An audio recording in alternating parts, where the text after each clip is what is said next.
Perhaps the biggest story to come out of Donald Trump's inauguration yesterday was Elon Musk's supposed Roman salute.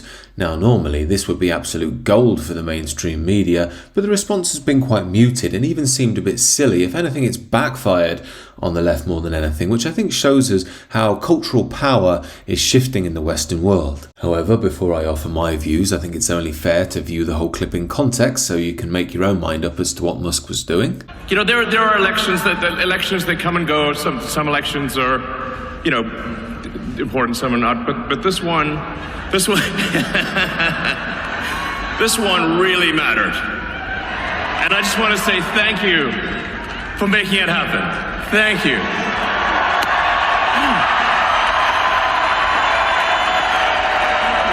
It seems to me just typical of Elon Musk's famous social awkwardness, and he's trying to say something more like "from my heart to Mars." That's what Trump was talking about earlier, putting an American flag on Mars. However, that hasn't stopped the typical leftists getting very upset. The BBC and The Guardian were on it like a shot, as you might imagine. Also Owen Jones, he believes it's a Roman salute. And AOC, the famous American leftist politician, is also throwing her weight in. But despite a few jokes online, such as on your screen now, with Elon Musk being portrayed as a Nazi rally, the response to this was very muted. Just look on your screen right now. This was a socialist worker protest in London. That looks full of life, doesn't it? This does signal a step change, because normally we'd have the celebrities get wheeled out to cry their eyes out and talk about how fascism has come to America. We'd have the aggressive minority types who are usually yelling at us about how evil we are, saying they're fearing for their lives, even though we all know nothing's going to happen.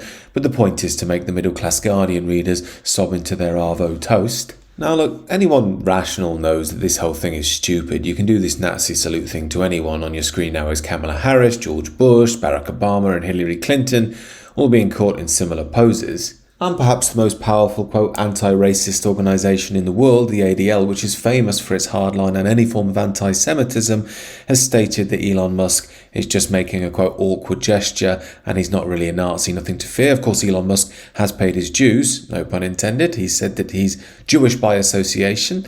He's visited Auschwitz to see what went on there, and he's been with Ben Shapiro and some high-profile Jewish people, showing that he's very much on side of the Zionist cause. And as I often state on this channel, the reality of the situation is secondary to narratives in modern politics, and for years now, decades even, the leftist narrative has been dominant in the Western world. The narrative the West has laboured under is the idea that liberalism is the perfect cure to any form of extremism or authoritarianism. Ergo, you need more and more liberalism all the time. The more liberal you are, the better person you are. And if anybody wants to put any boundary down, however mild, they are immediately a fascist and literally Hitler.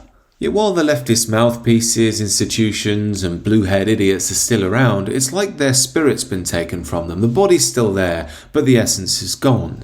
Now, whether that's because the normies out there have just got sick of wokeness and realised that this whole thing is a con, or because the power structures in the Western world have shifted away from wokeness because it got too brazen what they were doing and have decided to shift instead with the more right-wing globalists like Donald Trump or Elon Musk, is up for debate. The YouTuber and scholar Academic Agent, I guess you could say he's the leading political analyst on the online right in the UK, believes that the power structure of the Western world is, quote, putting woke away. It seems to me that wokeness is still heavily embedded in the cultural institutions of the West, but he could be right, and if he is right, it's an opportunity for the left to mature and do what it's best at. This is why I was intrigued by this piece on Owen Jones's Substack. It was about Trump's government being by the rich and for the rich. Now, alright, it's Owen Jones, we know what he's like, but this is what the left is best at, critiquing corporate power, money power, and so on. However, when they play in this stupid woke game like Owen Jones is about silly Nazi salute accusations, it just means you don't take them seriously. Now what this points towards is woke arguments being so detached from reality, so clearly propagandistic, that they have to resort to where they came from, that is, the sophomoric brains of sixth formers who are listening to Killing in the Name of by Rage Against the Machine. Now, when you put all this together, I think we're witnessing a new politics bubbling under the surface of the libertarian money power right and the corporatist woke left. Of course, that would involve reawakening the tradition, in my eyes, something a lot deeper and earthier beyond the left-right dynamic. Of course, that's what I'm pointing towards in my Substack, which I believe begins with personal evolution. Do check that out down below if you're interested. And do let me know your thoughts, as well as consider subscribing to the channel if you know.